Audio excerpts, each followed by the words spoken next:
YouTube, how's it going? The Goat House is back with my day 2 NFL mock draft, going through rounds 2 and 3 here right before day 2 kicks off. A lot of really good players still left, and that's going to continue to make some slide down even to the third, even into day 3. So very exciting stuff. A lot of teams going to get better. Saw what happened last year in day 2 and how those players play. This is the big day in my opinion. Where teams get a lot better. So I can't wait. Follow that Twitter. Must follow there. Live tweeting. No spoilers throughout. I hate those spoilers. Throughout the whole rest of the draft. I'm going to tell you which picks I love and why, which picks are confusing. Talk about the interesting trades, the picks I hate. It's going to be a lot of fun there. Cannot wait for day 2 of my favorites part of the draft, pretty much the rest of the rounds here. And we'll have videos throughout the rest of the draft and a ton of videos after. You're going to want to subscribe to both of our channels. We'd really appreciate that. Let's get on to the mock. The Bengals got to go Denzel Mims here. I know there's some appealing offense linemen up there, but Denzel Mims will be big time for this offense. Joe Burrow's Jamar Chase. He's not on Jamar Chase's level, but he's got some similarities. The same style of receiver, downfield, down the sideline. And imagine if Denzel Mims had Joe Burrow as his quarterback at LSU. He would have been long gone by this pick. A.J. Green has the injury concern, only on a one-year deal. And on top of that, you can use both Mims and Green at the same time. Tyler Boyd is kind of that new school type of slot receiver that's dominating at his new position there, or somewhat new, I should say. And I just love this. I would love this pick. He's my 15th overall player in the draft. Do it. Do it, Bengals. And I say the Colts should do this as well. I'm a little higher on Eason than everyone else. Perfect situation for him behind Rivers. You can kind of compare him to Rivers, minus the throwing motion. I think it's a perfect situation. They would be in a better situation, I think, than maybe the Chargers with Herbert even. I heard the Colts wanted to trade back. Hard to believe. It's hard to believe they don't like Eason. So we'll see. Starting to doubt myself a little bit that one because from what I'm hearing, but it just makes too much sense. Lions get Ross Blacklock. Kind of thinking about before this, what if they took Isaiah Simmons or Derek Brown in the first, and then what if they took Trevon Diggs, who I absolutely love here in this pick? That would have been great, but, sitting here like this with Akuda and Blacklock, who's a Blacklock's first-round talent, sitting on the board, that'd be fantastic for the Lions there.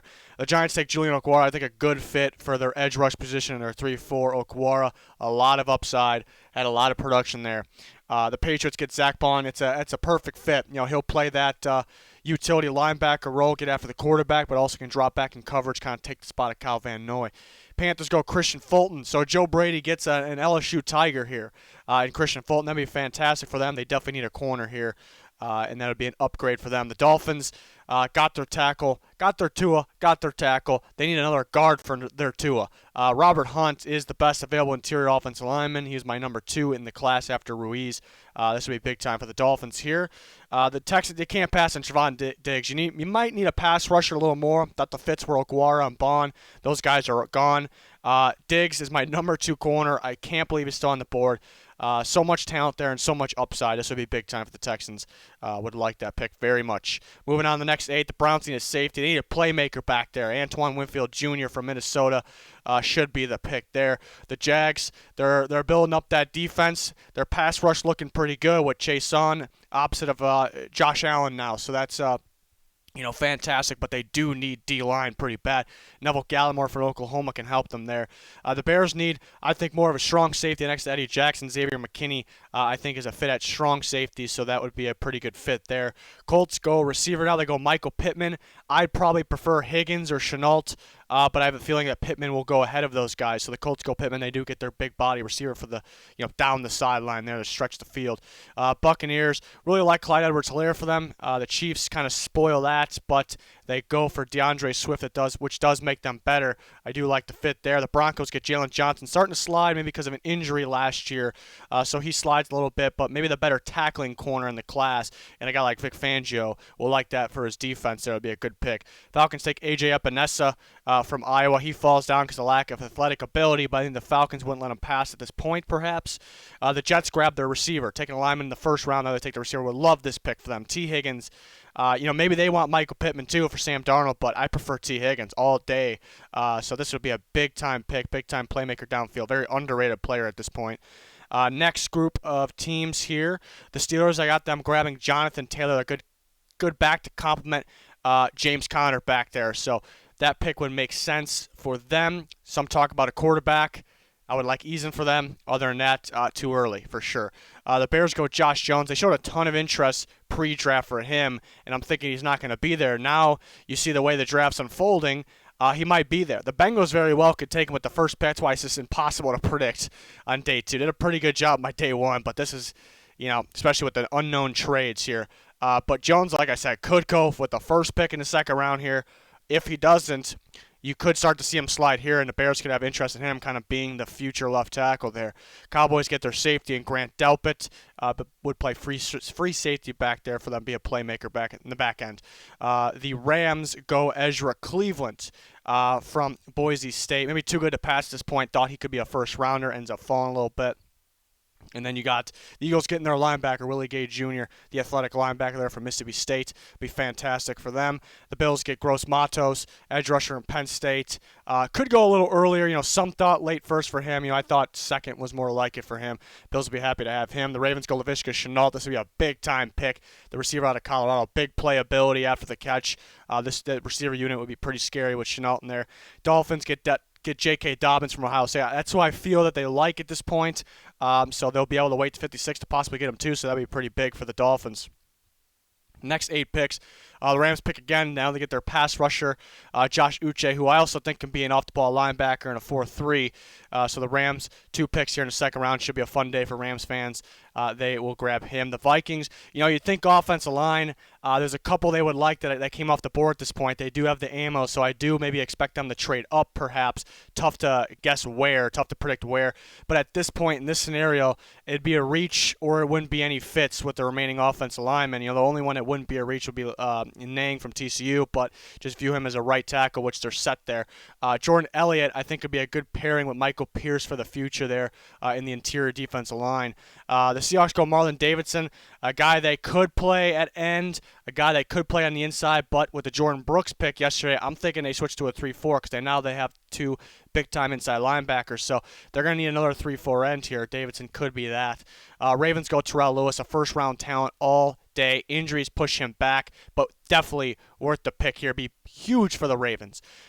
This is where it gets tough because Jeremy Chin was getting some first-round buzz. I wasn't buying it. I was right to not buy it, but there's really no way he's getting out of the second round based on what we're hearing.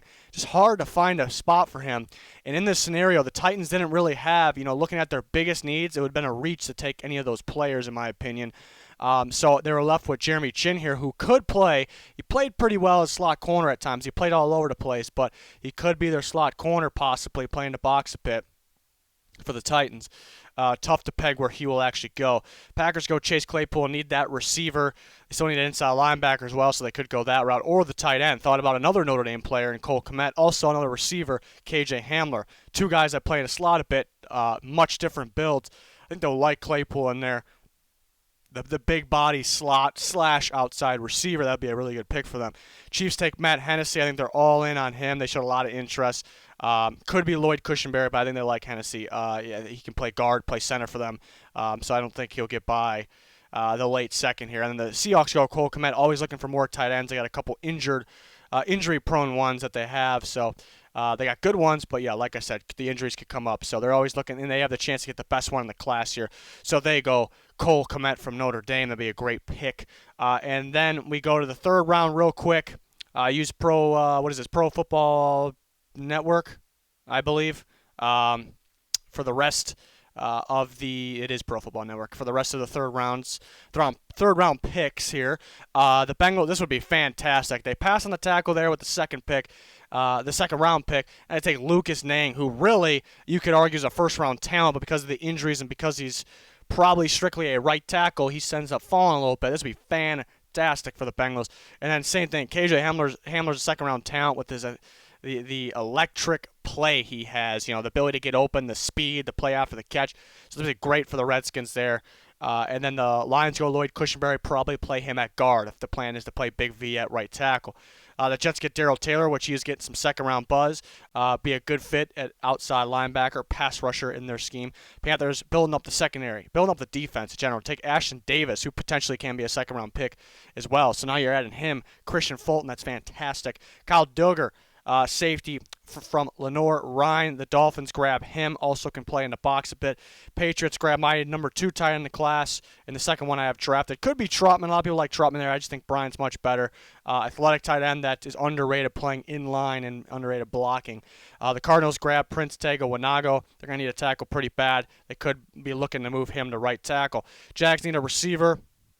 At this point, Van Jefferson, well worth a pick, one of the better route runners in the whole class. So that'd be big time for them. We got the Browns taking Jonah Jackson, the guard from Ohio State. I think fits Stefanski's scheme there and will be a good run blocker for them.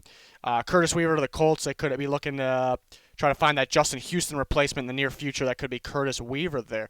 I love this fit of John Hightower to the Buccaneers. They need a third receiver. That receiver needs to be an outside speed receiver, and that is John Hightower. I love that fit. We'll see if it happens. Hopefully it happens there in the third round. The Broncos take Ben Bartz, the small school tackle from St. John's. Could give Bulls a run for his money there. Actually could take a spot, so that'll be a good pick. The Broncos are able to do some good things with quite a few picks here. The Falcons need another linebacker. They need one that can kind of move around a bit, in my opinion. And that would be Akeem Davis-Gaither from Appalachian State there. Jets need a corner at this point. Dancer, well worth the pick. Very good tape from him. Just teams worry about the long speed, downfield speed. And the Raiders take two interesting picks, really. Take Jalen Hurts. Some people think second round. I think third round's too early. I'm not a huge Hurts fan. But I think the Raiders are a team that possibly could do it. And then John Simpson, which you would think that the Raiders' offense line's okay. There's rumors about them trading Gabe Jackson. I feel like they'll be in on John Simpson. The league's pretty split on him. Some teams think he's a second-round talent guard, and some teams have him around round 5. You know, he has those moments where you jump out of your seat because he pancakes somebody, and he's kind of downfield. Pass protection could use some work, though, but he's a guard, so that could work out.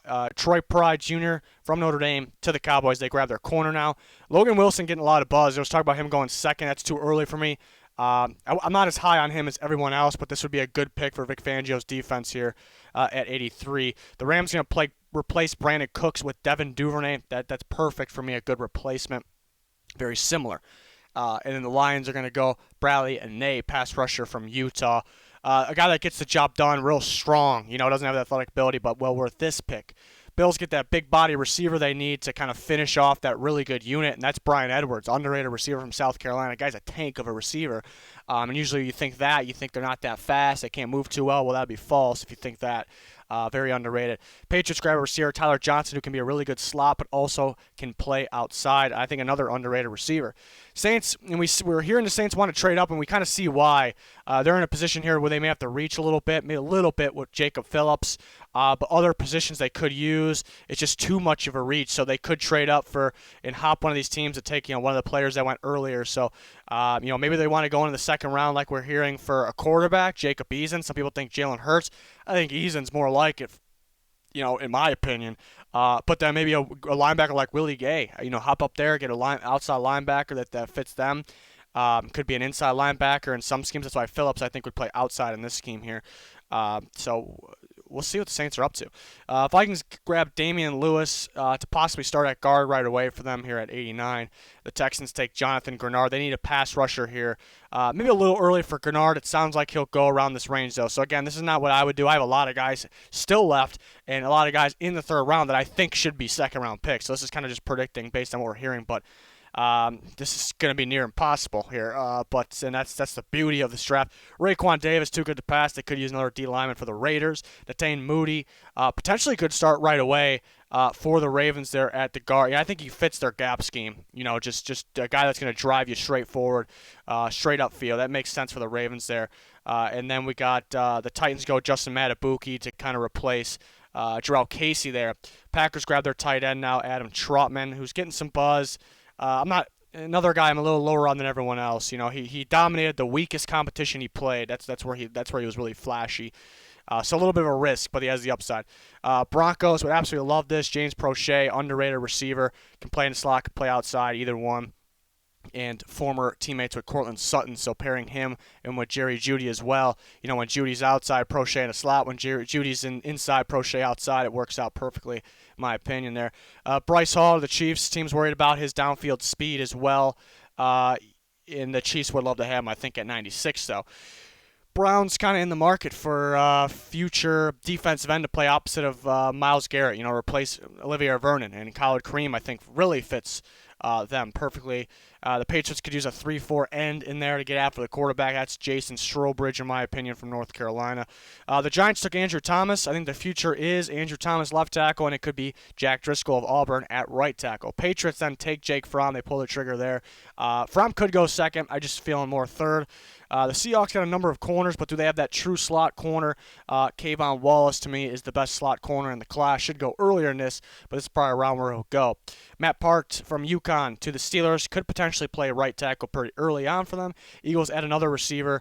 You got your speed, the athletic, do-it-all receiver in Jalen Reagor. Now you get kind of the big body guy in Donovan Peoples-Jones, who actually could be better than J.J. Arcega-Whiteside, who they kind of drafted for those reasons last year, even earlier in this. Rams get their inside linebacker, Malik Harrison. Sadiq Charles, another one, and he goes to the Vikings here, another one where teams are really split. Like, from some teams you hear they could possibly go second, and there's some teams that will say, fourth or maybe even fifth. So it's another one that can drop there. And Antonio Gibson should go a lot earlier than this. Too good to pass up at this point. Ingram's not going to be around forever, so add another back in there that also can play receiver. It's going to be a weapon for that Lamar Jackson offense. It's going to be real fun if you see Antonio Gibson there on that team. So that's my mock. Very unpredictable here. Some trades will happen. Even harder to predict the trades on day 2, 3. You just don't know. You kind of have an idea what teams need the most, and at the same time impact players in the first round. But we'll see. I can't wait. Again, follow that Twitter at GoatHouseNFL. There's a link down below in the comments section and in the description of every single video. Won't spoil any picks that are happening. I hate that. Absolutely hate that. And we'll talk about pretty much every pick. I really talk about the ones I love, the A-plus picks, the A++ picks, the F picks, the confusing picks, the trades. Can't wait. So join us for the rest of the draft on Twitter, and we'll have plenty of videos throughout the rest of the NFL draft and a ton of videos once it's over. That's probably going to go on for weeks with the different grading and rankings videos we're going to do. So very exciting stuff here. Great time of the year for football in general and us here at the Goat House. So comment with your mock draft if you would like. Click that like button. Join us for the rest of our content. Check out the videos that are already up. We graded the first round picks, gave my recap. So a lot of content already up. Check it out. That's going to do it for this one. Thanks for watching. Goodbye.